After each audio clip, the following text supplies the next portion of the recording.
बेटे का जानकारी का आदान प्रदान चल रहा है।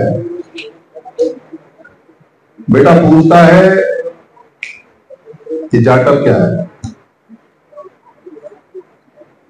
बाप कहता है कि जो पहले चमार थे वो अब जाटव नहीं है। तो चमार क्या है? चमार सिरमन संस्कृति के लोग हैं, सिरमन सभ्यता के लोग हैं। तो सिरमन क्या है? सिरमन वो है जो ब्राह्मण नहीं है। तो ब्राह्मण क्या है? ब्राह्मण वो है जो बाहर से आए हैं, वही मन वाले। तो बाहर से क्यों आए हैं? बाहर से इसलिए आए हैं कि जिसको बाहर खाना नहीं मिलता या जिसका मौसम खराब होता है, सर्दी गर्मी ज्यादा होती है, खाना बदोत होते हैं, तो खाना ढूंढते ढूंढते पूरी दुनिया में बाहर के लोग आते जाते हैं। तो ये बाहर के लोग हैं। तो वो क्या करते हैं? वो याचना करते हैं। कहीं दूसरी जगह जाते हैं तो याचक होते हैं, याचना करते हैं, खाना मांगते हैं, दर बदर पे जाके खाना मांगते हैं। तो श्रमण क्या करते हैं? वो उनको खाना देते हैं। कैसे सिद्ध करोगे? ये कथाओं में, कहानियों में लिखा हुआ है। एक याचक गरीब ब्राह्मण याचना करता है, पर आधी कहानी लिखी हुई है, किसके दरवाजे पर करता है ये नहीं। वो जो दरवाजा है वो श्रमण का है। सारी कहानियों में ये बात सिद्ध होती है कि श्रमण जो लोग हैं वो ब्राह्मण लोगों को खाना देते हैं। वो आदमी फक्र से कहते हैं कि हम मांगने वाले लोग हैं, याचना करने वाले हैं, आप अपना सोना चांदी गाय भैंस ठीक जमीन लड़की पैसा दौलत इज्जत सब हमको दे दो। मांगने का दायरा बढ़ गया है, पर याचक है मांगने वाले। तो कैसे पहचानेंगे उनको? बात आगे बढ़ती है। उनके रूप से, उनके रंग से, उनकी कल्चर से, उनके ट्रेडिशन से उनको पहचाने। तो फिर जाटव नाम रखने की आवश्यकता क्या पड़ी? ये बात तो ठीक है, क्यों आवश्यकता पड़ी? मानवचंद्र जाटव जी, मानवचंद्र जी ने यहाँ 125 साल पहले जो पैदा हुए थे, उन्होंने आगरे के ही उन्होंने और जो एक राघवेंद्र जी थे और भी कई लोग थे, उन्होंने मिलकर यहाँ कैंपेन चलाया कि चमार नहीं कहना, जाटव कहना है। और जाटव शब्द वहां 1931 में यहाँ के सेंसस में पहली बार आया। कितना पढ़ा लिखा आदमी जो पहली लोकसभा के अंदर एमपी रहा हो और साइंटिफिक पद से पढ़ा भी हो, क्यों कहेगा कि चमार को जाटव मानना चाहिए या वो है? वैसे तो किसी किताब में कहीं जाटव, जटवा, जटिया इन सब के बारे में है कि ये क्षत्रिय लेख हैं, क्षत्रियों से संबंधित हैं। ऐसा कोई किताब किसी और ने लिखी है। तो वहीं से ऐसा मन में आया होगा कि थोड़ा सा क्षत्रिय बन जाए, थोड़ा सा क्षत्रिय के करीब आ जाए, तो जाटव, जटिया, जटवा करके लिख देते हैं। तो चमार वाला जो मामला है ये थोड़ा सा खराब हो जाएगा। पर चमार वाला मामला खराब कैसे होगा? बदलने की आवश्यकता क्यों पड़ी? और इतना जानकार आदमी जो एमपी रहा, पढ़ा लिखा, साइंटिफिक से और क्रांतिकारी और रिफॉर्मर, इतना ज्यादा सोसाइटी को उठाने वाला आदमी क्यों छटपटा रहा है कि हमको जाटव की, चमार की बजाय जाटव का टाइटल चाहिए? और क्यों सेंसस में लिखवा रहा है? वो पहचान क्यों बदलना चाहता है? चमार से जाटव की पहचान क्यों लेके आना चाहता है? क्या कारण है? कारण नहीं खोजते हमारे लोग, बाद के लोगों की बात बोल रहा हूं। एडॉप्ट कर लेते हैं, पर एडॉप्ट बहुत जल्दी हुआ। छटपटाहट सभी चमारों में थी, तो अधिकतर जागरूक चमारों ने जाटव कहना शुरू किया, जाटव लिखना शुरू किया। पर अपने लिए जिनसे परेशान थे, जिनसे परेशानियां थी, वो तो आज भी चमार ही बोलते हैं, चमरा ही बोलते हैं। ये जो छटपटाहट है इतनी बड़ी कि हम चमार से जाटव हो जाएं और कुछ फायदा हो जाए, कुछ सोसाइटी में फायदा हो जाए, तो इसका मतलब चमार की जो वैल्यू है वो सोसाइटी में खराब है और जाटव की नाम बदलने से थोड़ी ठीक हो जाए। ऐसी छटपटाहट अहीरों के अंदर भी है, उन्होंने यादव किया। ऐसी छटपटाहट कुम्हारों के अंदर है, उन्होंने प्रजापति किया। ऐसी छटपटाहट नाइयों के अंदर है, उन्होंने नाई ठाकुर किया। किसी ने गेंडा ठाकुर किया, किसी ने कुछ किया। छटपटाहट है खराब पहचान को खत्म करके अच्छी पहचान लाने का। मकसद ये है कि हमारी जो पहचान खराब हो गई है या खराब कर दी गई है, उसकी बजाय एक रेस्पेक्टेबल पहचान हमारे पास होनी चाहिए। तो आओ पहचान पर काम कर लेते हैं। आज अपनी पहचान को ढूंढ लेते हैं कि पहचान क्या है हमारी। और अगर आप अपनी पहचान प्राप्त कर लोगे तो फिर नाम का ट्रांजिशन या नाम को बदलने की आवश्यकता नहीं पड़ेगी, क्योंकि जब आप इकट्ठे थे तब आपकी वैल्यू थी, फिर आप इकट्ठे नहीं हुए तो आपके नाम की वैल्यू खत्म हो गई, और आप फिर इकट्ठे हो जाओगे तो नाम कुछ भी रखोगे, वैल्यू आ जाएगी। पर ये बात की बात है, इकट्ठे होने के लिए एक सूत्र, एक मंत्र, एक पहचान जो है उसकी जानकारी नहीं है हमारे पास। वो जानकारी हवा में है, वो किताबों में है, वो दिमाग के अंदर है, वो सभ्यता के अंदर है, वो संस्कृति के अंदर है, वो कल्चर के अंदर है, और थोड़ी सी बदल दी गई है। अगर वो थोड़ी सी ना बदली हुई होती तो काम आसान हो गया होगा। व्यक्ति की बहुत सारी पहचान होती। ये छोटी सी किताब जो आपके हाथ में है, मैं समन हूं, इसमें लिखा हुआ है 9 प्रकार की पहचान इसमें बताई हुई है। कोई व्यक्ति जब कहीं आता है, जाता है, तो अपनी पहचान कई रूपों में देता है। अधिकतर जो पहचान चलती है भारत में, वो चलती है जात की पहचान। सामने वाले व्यक्ति से घुमा फिरा के सवाल करेगा, कौन से गांव के हो, कौन से शहर के हो। नहीं समझ में आएगा तो पूछेगा, उस गांव में फलाना आदमी उसको जानते हो क्या, वो हमारा पहचान वाला है, रिश्ते वाला है। या पूछेगा कि क्या करते हो, या पूछेगा कोई पहचान ऐसी जिससे कि ये पता चल जाए कि इसकी जाति क्या है। जाति की पहचान पूछना चाहता है कि जाति की पहचान बतानी चाहिए और ठोक कर बतानी चाहिए। बहुत सारे लोग नहीं बताते, कहते हैं मैं हिंदू हूं, मैं मानव हूं, मैं भारतीय हूं, हम तो मनुष्य हैं, हमारी जात मनुष्य है। ऐसा इधर उधर दाएं बाएं करके बताते हैं, क्योंकि पूछने वाला भी जानता है और बताने वाला भी जानता है कि जाति ऐसे काम करती है कि अगर मैं कोई जाति इसको बताता हूं तो बाद में इसको छोटी बड़ी करके नापेगा और उसके हिसाब से व्यवहार करेगा, उसी के हिसाब से इज्जत देगा, उसी के हिसाब से इज्जत लेगा, उसी के हिसाब से पैसे देगा, उसी के हिसाब से पैसे लेगा, बेगारती करा सकता है, उसी के हिसाब से मानसिक रूप से छोटा बड़ा करेगा, मारेगा पीटेगा, या हम मारेंगे पीटेंगे, दोनों बात हो सकती है। इसलिए जाति को जैसे जिक्र होता है घबरा जाता है आदमी, और वहां अपनी पहचान को दाएं बाएं करता है। जाति की लगभग 300 साल पहले से जो पहचान है वो खराब हुई है, पर जाति की जो पहचान है पुरानी वाली अच्छी है।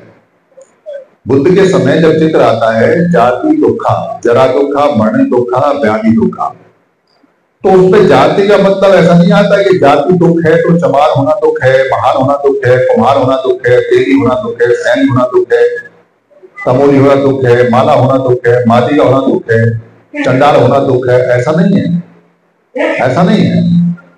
जाति दुख का मतलब है पैदा होना दुख है।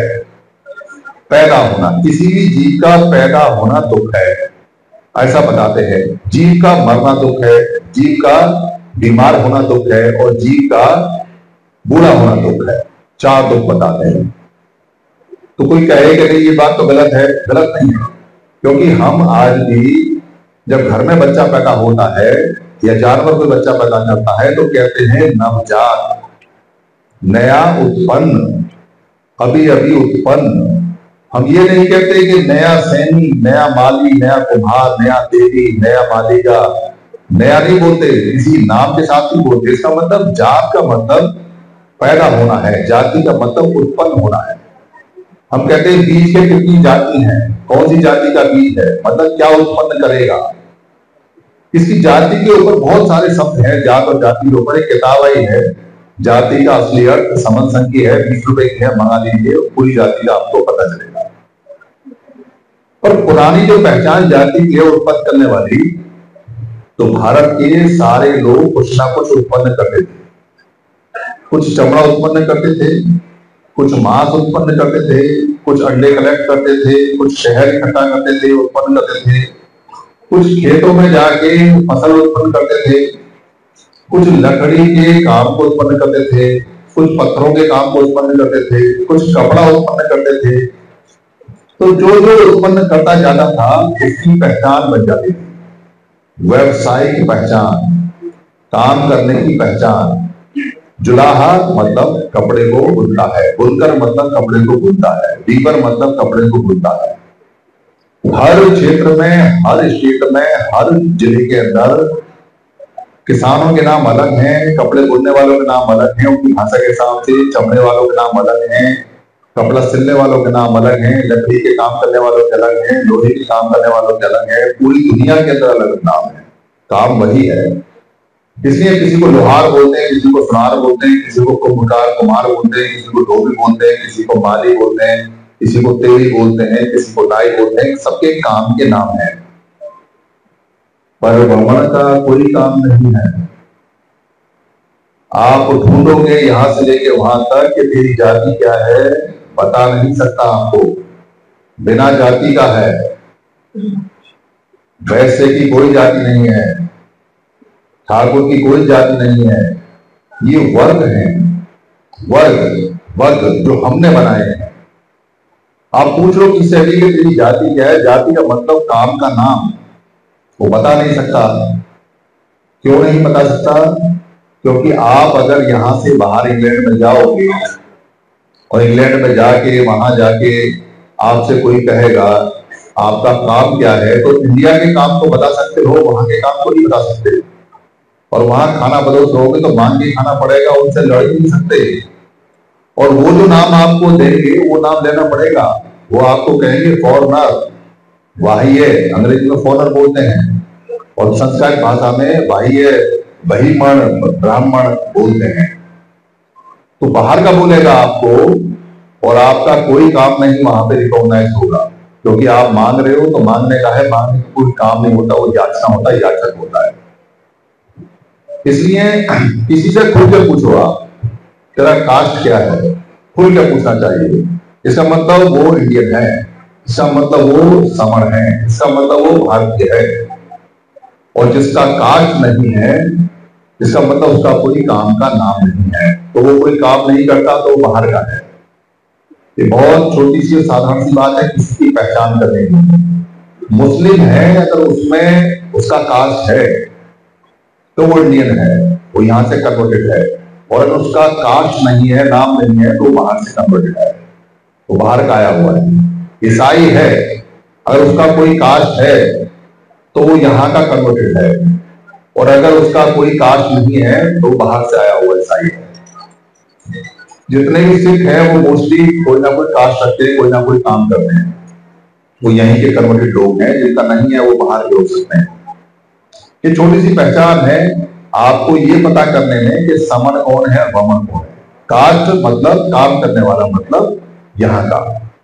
पुराने जमाने में एक व्यक्ति की 5-5 कास्ट हुआ करती है, एक परिवार में। एक परिवार में 5 लड़के हैं, एक राजकर्मी है, राजा के यहाँ काम करता है, उसका कास्ट हो गया राजधर्म या राजकर्मी।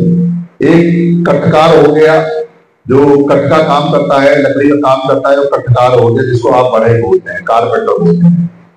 एक कुम्हार का काम करता है, कुंभ बनाता है, गतिदेश बनाता है, उसको कुंभकार बोलते हैं। एक मालाजन बनाता है, फूल इकट्ठे करता है, उसका माली हो गया। एक खेत का काम करता है, वो कृषक हो गया, किसान हो गया।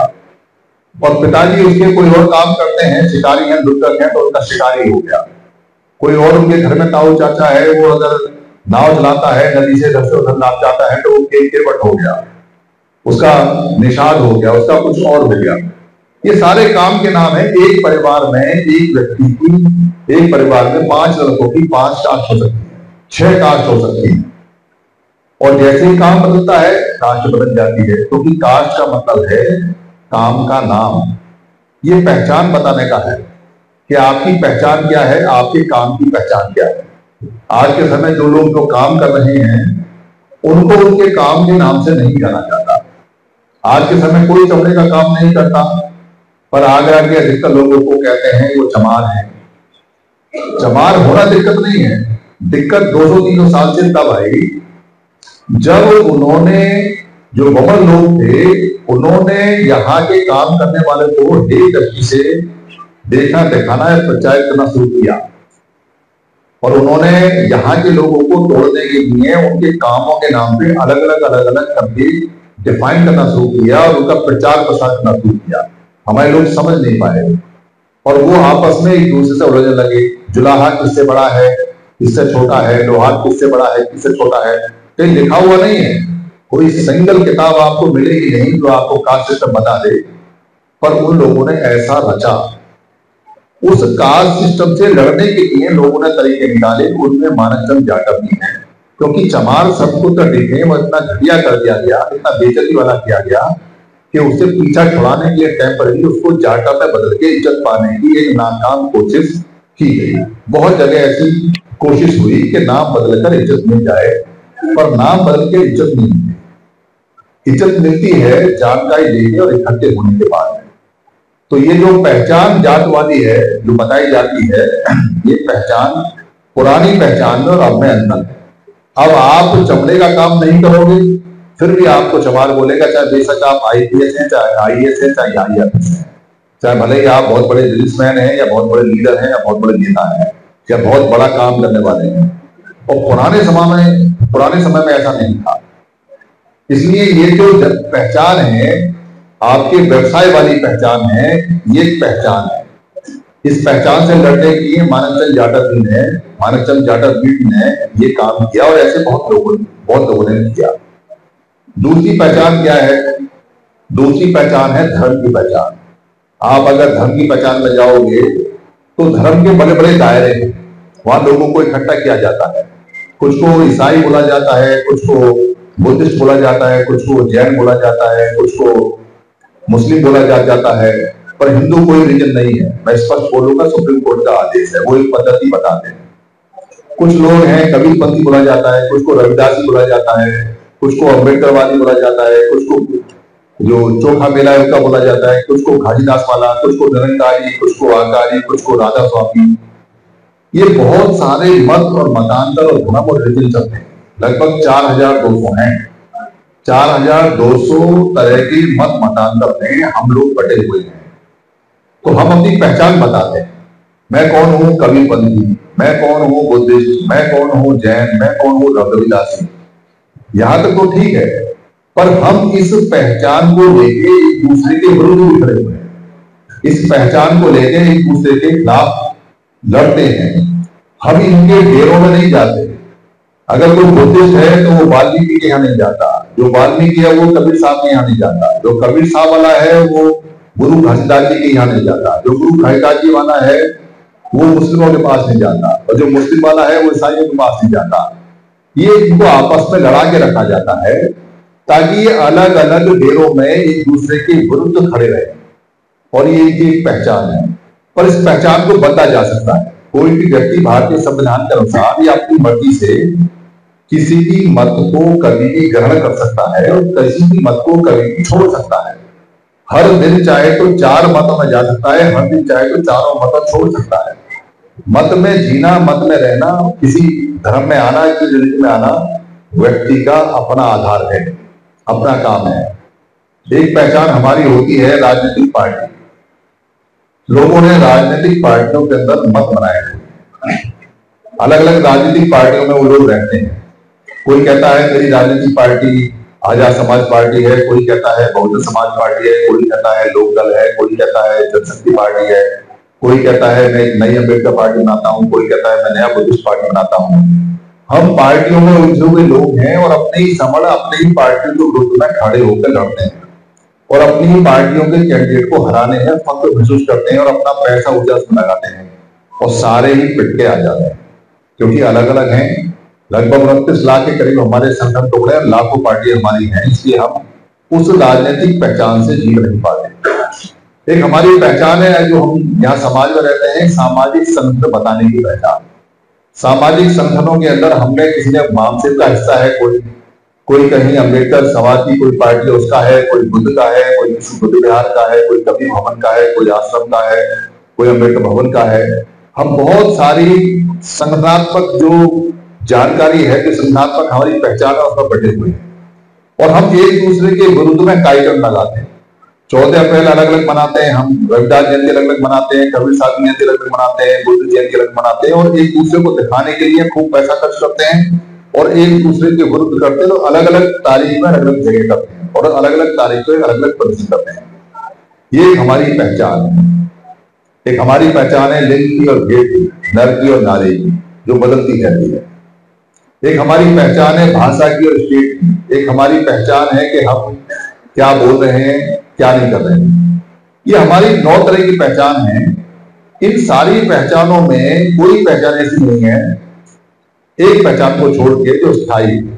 हमारा धर्म मजहब भी बदल जाता है, हमारी पार्टी बदल जाती है, हमारे राजनीतिक सांधे बदल जाते हैं, हमारी जाति बदल जाती है, काम भी बदल जाता है, हमारा जेंडर भी बदल जाता है, हमारी भाषा भी बदल जाती है, हमारा प्रदेश भी बदल जाता है।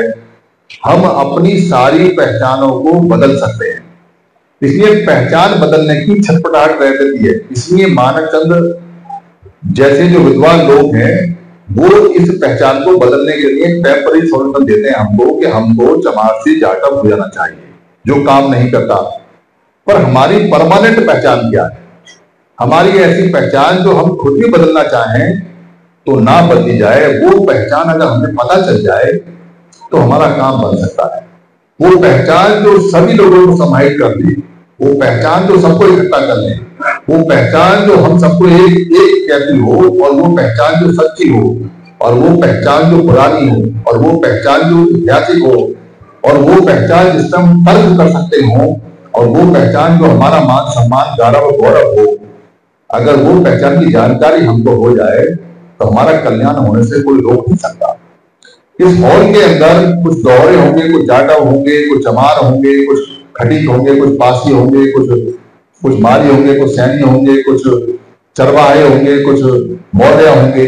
सब अपनी अपनी पहचान लेके बैठे हुए। इस हॉल के अंदर अलग अलग संगठनों के लोग होंगे। इस हॉल के अंदर अलग अलग पार्टियों को सपोर्ट करने वाले लोग होंगे। इस हॉल के अंदर अलग अलग प्रांतों के लोग होंगे। इस हॉल के अंदर अलग अलग जेंडर के लोग हैं। इस हॉल के अंदर जो बैठे हुए लोग हैं अलग अलग मतों को मानने वाले लोग हैं। कोई बुद्धिस्ट होगा, कोई कबीरपंथी होगा, कोई कुछ होगा, कोई कुछ होगा। इस हॉल के अंदर अलग भाषा को बोलने वाले लोग हो सकते हैं। पर ऐसी कौन सी चीज है जो इन सारे लोगों को कहे कि हाँ हम एक हैं? वो जो पहचान है, उस पहचान को खत्म किया गया। उस पहचान को बिल्कुल खत्म किया गया, तब हम तो गवर्नमेंट ढूंढे। वो पहचान अगर हमारी वापस हमारे पास आ जाए तो फिर ये सारी बातें छोटी हो जाती हैं, फिर इनकी जरूरत नहीं पड़ती और वो पहचान हमें जिता देती। वो हमें डॉक्टर अम्बेडकर ने बताई। डॉक्टर अम्बेडकर ने बताया कि हम श्रमण सभ्यता के लोग हैं, श्रमण संस्कृति के लोग हैं। तो जैसे श्रमण संस्कृति के लोग हैं, जैसे बाहर की दुनिया में होता है, जो हम कहते हैं कि ये इंग्लिश संस्कृति के लोग हैं, तो उनको क्या कहते हैं इंग्लिश सभ्यता के लोगों को कि ये अंग्रेज हैं, ये इंग्लिश हैं। हम उनका कास्ट नहीं पूछते, हम उनका स्टेट नहीं पूछते, हम उनका शहर नहीं पूछते। जैसे रशियन सभ्यता के लोग हैं, हम उनको कहते हैं कि ये रशियन लोग हैं, ये रशियन सभ्यता के लोग हैं। जैसे मुस्लिम सभ्यता के लोग हैं, हम उनका कास्ट नहीं पूछते, हम नहीं पूछते किस शहर के हो, कहाँ के हो, बस उनका स्टेटस होता है कि वो मुस्लिम सभ्यता के लोग हैं। अरब सभ्यता के लोग हैं तो अरब सभ्यता के लोग को अरबी बोलते हैं, तो अरब सभ्यता के लोग को अरबी हो गया, इंग्लिश सभ्यता के लोग को इंग्लिश हो गया। तो श्रमण सभ्यता के लोगों को क्या बोले? जो श्रमण सभ्यता है उनकी पहचान क्या है, क्या बोलना चाहिए उनको? ये सवाल अगर आपको समझ में आ जाता है तो क्लियर हो जाता है। भारत के अंदर पूरी दुनिया से बमण लोग आए, ब्राह्मण लोग आए याचना करने, मांगने, खाना खाने। समुद्र के रास्ते आए, यमन से आए, ईरान से आए, मध्य एशिया से आए, मंगोल से आए और इधर की बर्मा की तरफ से आए। उन सारे लोगों को आप क्या कहते हो? किसी को सीरियन नहीं बोलते, किसी को बर्मी नहीं बोलते, किसी को मंगोलियन नहीं बोलते, किसी को मध्य एशिया का नहीं बोलते, किसी को ईरानी नहीं बोलते।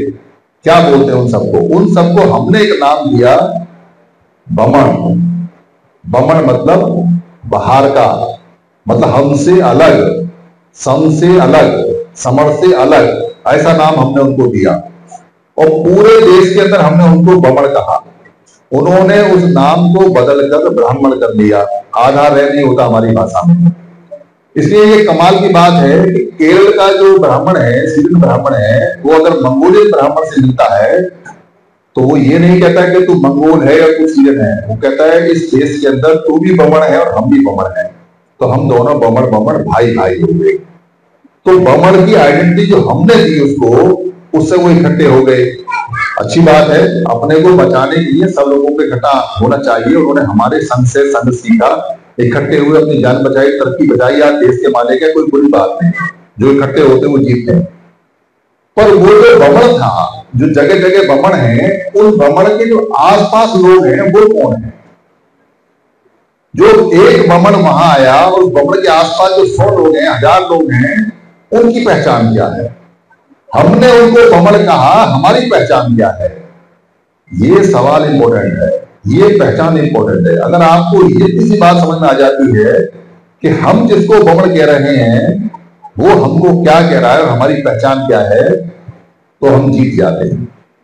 क्योंकि हमने उसको नाम दिया बमण और हम थे उस समय श्रमण, और श्रमण को पाली के अंदर बोलते हैं समण। तो श्रमण सभ्यता के लोग क्या कहेंगे उनको? अरब सभ्यता के लोगों को अरबी कहते हैं, इंग्लिश सभ्यता के लोगों को, जो इंग्लिश सभ्यता के लोग हैं उनको अंग्रेज बोलते हैं, जो ये दक्षिण सभ्यता है उसके लोगों को रशियन बोलते हैं। तो श्रमण सभ्यता के लोगों को भारत में क्या बोला जाता है? क्या बोला जाता है? मैं आपसे पूछना चाहता हूं। श्रमण, श्रमण बोला जाता है, पाली के अंदर समण बोला जाता है। तो ये जो सभ्यता है हमारी है, श्रमण सभ्यता जो बाबा साहब ने बताई है, इसके लोगों को श्रमण बोला जाता है, समण बोला जाता है। अगर हम उस सभ्यता के लोग हैं, उस संस्कृति के लोग हैं और श्रमण हैं, तो फिर सारी चीजें हमारी खत्म हो जाती हैं। एक बस के अंदर अगर 60 लोग बैठे हुए हैं और 60 लोग अगर जा रहे हैं कहीं और वहां हमारे किसी बच्चे की पिटाई हो जाती है और वो रोते हुए कहता है इस बस के अंदर कोई चमार है, तो 2 आदमी आएंगे निकल के, हो सकता है ना भी आए। वो कहे कि इसमें कोई सैनी है तो 1 तो आएगा, इसमें कहे कोई माली है तो 1 आ जाएगा, इसमें कोई कहे कुमार है तो 1 आ जाएगा, इसमें कोई धोबी है तो 1 आ जाएगा। पर वो ये कहे कि इसमें कोई समण है, तो बस में कितने लोग आएंगे? पूरी बस आएगी। जो हमारे बच्चे को मारेगा, आप सिर्फ आंख उठा के उसकी तरफ देखोगे, वो पेट में से पेशाब कर देगा, वहां से भाग नहीं सोचेगा। क्यों? क्योंकि हमने अपने सारे सिस्टम को इकट्ठा करके पुराने सिस्टम में ले आए, जो हम समण है। ये हमारी पहचान है। इस पहचान को हमें जगाना है और इस पहचान को अडॉप्ट करना है। इस पे हमें बहस करनी है, इस पे हमें बात करनी है। मैं समण हूं, हम समण हैं। आप किस राजनीतिक पार्टी को मानते हैं, कोई फर्क नहीं पड़ता। आप किस मत को मानते हैं, कोई फर्क नहीं पड़ता। आप क्या काम करते हैं, कोई फर्क नहीं पड़ता। आप किस स्टेट में रहते हैं, कोई फर्क नहीं पड़ता। कौन सी भाषा बोलते हैं, कोई फर्क नहीं पड़ता। आपका जेंडर क्या है, कोई फर्क नहीं पड़ता। आप खाते क्या है, कोई फर्क नहीं पड़ता। आप कैसा व्यवहार करते हैं, आपके सामने क्या आपका, कोई फर्क नहीं पड़ता। पर आप समण हैं या बमण हैं, इससे फर्क पड़ता है। फैसला इससे होगा, आपके बच्चे इससे बचेंगे कि आप समण हो या बमण हो। सारे एक्सपेरिमेंट फेल हो चुके हैं। कोई भी एक्सपेरिमेंट अब पास होने के कगार पर नहीं है। राजनीति करके देख ली है, वो चल नहीं पाती, क्योंकि राजनीति बहुत सारे लोग चाहिए।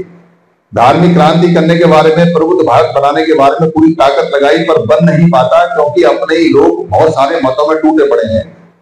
अलग अलग प्रांतों में रहते, भाषा नहीं आती, भाषा बैरियर बनी हुई है। बहुत सारे संगठन बने हुए हैं, 29 लाख संगठन बने हुए हैं, जो लोगों को जोड़ने में बाधा है। उनके जो नेता हैं वो एक दूसरे को जोड़ने को तैयार नहीं है। उनके चंदे धंधे में फर्क पड़ता है, उनके चंदे बंद हो जाते हैं, उनकी घर गृहस्थी बंद हो जाती है। राजनीतिक पार्टियों के वजूद काम नहीं करने वाले हैं। अगर आप ध्यान से देखोगे तो भारत में आज के समय जो लोग राज कर रहे हैं समणों के ऊपर, उनका एक संघ है। और वो संघ कहां से सीखे हैं? आपके समण संघ से। समण संघ से कैसे सीखे हैं? क्योंकि जो संघों के नियम बनाते हैं भगवान गौतम बुद्ध, वो खुद समण संघ से नियम लेके आए थे। जब वो 21 साल के लड़के थे तो पहली बार उनको समन संघ की शपथ दिलाई गई। ऐसा बाबा साहब की किताब में लिखा हुआ है। वहां 21 साल के थे, उनको साक्य समन संघ में प्रवेश कराया गया। उन्होंने नियम माने। नियम मानने के बाद में वो साक्य गणराज्य समन संघ में प्रवेश करके वहां के मेंबर बने और उन्होंने संघ घात हुआ उन पे, क्योंकि उन्होंने संघ का आदेश नहीं माना, इसलिए उनको छोड़ना पड़ा, देश छोड़ना पड़ा। ऐसा बाबा साहब की किताब लिखती है। समणों के इतिहास के बारे में जो मैगजीन्स की इंडिका है उसमें 7 प्रकार के समण हैं। और ये जिसको हम बुद्ध धर्म बोलते हैं या जिसको जैन धर्म बोलते हैं या जिसको और भी हम धर्म बोलते हैं, इनको पूरी दुनिया में समणीय धर्म के नाम से जाना जाता है। ये सारे मत जितने भी हैं समणों के, समणीय धर्म के नाम से जाना जाता है, क्योंकि समणीय सभ्यता के अंदर जो भी चीज होगी वो समण के नाम से जानी जाती है। इसलिए जो समण शब्द है इसको बदलकर श्रमण किया गया। आपको ये ना पता चले कि आप इस देश के सभ्यता के मालिक हो, जनक हो, पैदा करने वाले हो, आप श्रमण हो, इसलिए कहा गया कि आप श्रमण हो, श्रमण सभ्यता में हो। ये बदला गया और हमारे श्रमण को आधा श्रेय और आधा रय से मिला के श्रमण करके हमको ये बताया गया हमारी एजुकेशन खत्म करने के बाद कि हमारा काम श्रम करने का है। हम सिर्फ श्रम करते हैं और श्रम माने होता है वर्क करना, मेहनत करना, और श्रम करते रहो और आपको जीवन भर श्रम करना है। आप श्रमिक के बच्चे हो, आपको श्रम करना है। ऐसे ऐसे शब्द निकाल दिए गए जिससे हमको लगता है कि हम केवल श्रम करने वाले लोग हैं। हम सम्राट अशोक की संतान हैं, हम बुद्ध की संतान हैं, हम संतों की संतान हैं, हम राजाओं की संतान हैं। हम उस देश के वासी हैं जहां महाभारत बनाया हमने, ईरान से लेकर बर्मा तक जीत के आए हुए हैं। हम पूरा अफगानिस्तान और जो पाकिस्तान, ये जो आज में बांग्लादेश है, सारा सारा हमने जीता। और सम्राट अशोक जैसे जो समण राजा थे उनकी हम संतान रहे हैं। तो हम श्रम करने वाले लोग नहीं है। पर समण का श्रमण होते ही हमारी बुद्धि घुमा दी गई और अब श्रमण का समण होते ही हम दोबारा से राजा बन जाते हैं। तो हमारी इकलौती और आखिरी पहचान है समण। अगर कोई व्यक्ति यहाँ जो हॉल में बैठा हुआ है वो ये चाहे कि मैं ब्राह्मण बन जाऊं, मैं ब्राह्मण बन जाऊं, तो बन नहीं सकता। कोई ब्राह्मण अगर ये चाहे कि वो श्रमण बन जाए, समण बन जाए, बन नहीं सकता। इसमें इंटरचेंज नहीं है, इसमें आना जाना नहीं है। इसका जो यहाँ का पैदा हुआ है, जो यहाँ का है, जिसकी कास्ट है, जो माँ के पेट में आ गया, वो समण रहेगा और मरने के काल तक भी समण रहेगा। वो जिंदगी में वमन नहीं बन सकता। और जो वमन की माँ के पेट में है वो वमन रहेगा, वो कभी भी समण नहीं बन सकता। इनका कहीं आपस में आज तक भी मिलान नहीं हो सकता। ये बिल्कुल तय है। यही वो पहचान है जो हमारी पहली और अंतिम पहचान है, और यही वो संघ है जो पहले से चलता आ रहा है। संघ के आने के बाद में सारी शक्ति जब संघ में आ जाएगी तो आप जो चाहे वो कर सकते हैं, जो चाहे वो। संघ का मतलब है संग संग आना, संग संग रहना, संग संग खाना, संग संग बैठना, संग संग सन्निपात बाहुल करना। बस इतना सा काम करने के बाद में हम सारे के सारे बहुत तेजी से अपने बच्चों को बचा लेंगे। और अगर हम संघ में नहीं आए तो हमको कोई नहीं बचा सकता। कारण है कि 29 लाख संगठन हैं। अगर संगठन हमको बचाते होते तो हम बच गए होते। कारण इतनी सारी राजनीतिक पार्टी हमारी हैं, जब तक एक नहीं होंगी तब तक जीतेंगे नहीं। जब तक सब इकट्ठे नहीं होंगे तब तक हमें कुछ मिलने वाला नहीं है। बाबा साहब की कुछ ऐसी ही शर्त है। बाबा साहब ने जो संविधान बनाया है उस संविधान में साफ लिखा हुआ है, संघे शक्ति युगे युगे, जोर से संघ में शक्ति आती है। उसमें साफ लिखा हुआ है कि अगर संविधान से शक्ति चाहिए तो आपको योग करना होगा, जुड़ना होगा और 51% लोगों को इकट्ठा लेके आना होगा, तब संविधान आपकी बात मानेगा, अदरवाइज नहीं मानेगा। इसलिए हमारी जो पहचान है वो समण पहचान है। और इस समण पहचान को कुछ नहीं करना, सिर्फ पूरे दिन में यही करना है, आई एम समण, यू आर समण। आप समण हो, मैं समण हूं। ना चंदा लेना है, ना कुछ कहना है, ना किसी को पार्टी बनानी है, ना जोड़ना है। समण समण करते रहेंगे, हम जीत जाएंगे। दुनिया की कोई ताकत हमको रोक नहीं सकती। इसी समण के कार्यक्रम के लिए हम 2 अक्टूबर नागपुर में इकट्ठे होने वाले हैं। यहाँ जितने भी लोग हैं उन सबसे निवेदन है कि अगर आपको ये समझ में आता है कि मैं समण हूं तो नागपुर में सबको चलना है। 2 अक्टूबर को इस बार दशहरा है। दशहरे पर वहां पर 1000 फैमिली समण संघों की कम से कम पहुंचने वाली है। रहने खाने का इंतजाम समण संघ करेगा, खर्चा आपको अपना अपना देना होता है। वहां लगभग 10 लाख के करीब लोग आते हैं। नागपुर की असेंबली हमारी बहुत गजब की असेंबली रहने वाली है, इसलिए आप अभी से तैयारी कर लें और मन बना लें। इस बार सबका दशहरा नागपुर में बनेगा। नागपुर हम जाएंगे, 10 लाख लोग आते हैं वहां, कम से कम 10 लाख, 4 दिन तक मेला चलता है। भारत में श्रमणों का सबसे बड़ा मेला है।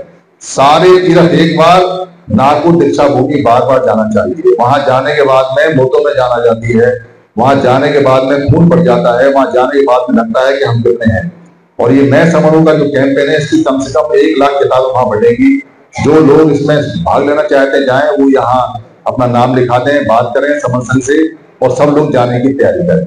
और अगर आपको ये समझ में आ गया है कि आप समण हैं, तो मैं आपसे पूछूंगा कि आप क्या हैं क्या नहीं, तो आपको बताना पड़ेगा। हमारा संघ कहेंगे तो हम कहेंगे समर संघ, और जब मैं कहूंगा मैं समण हूं तो आप कहेंगे हम समण हैं, और हाथ उठाने हैं।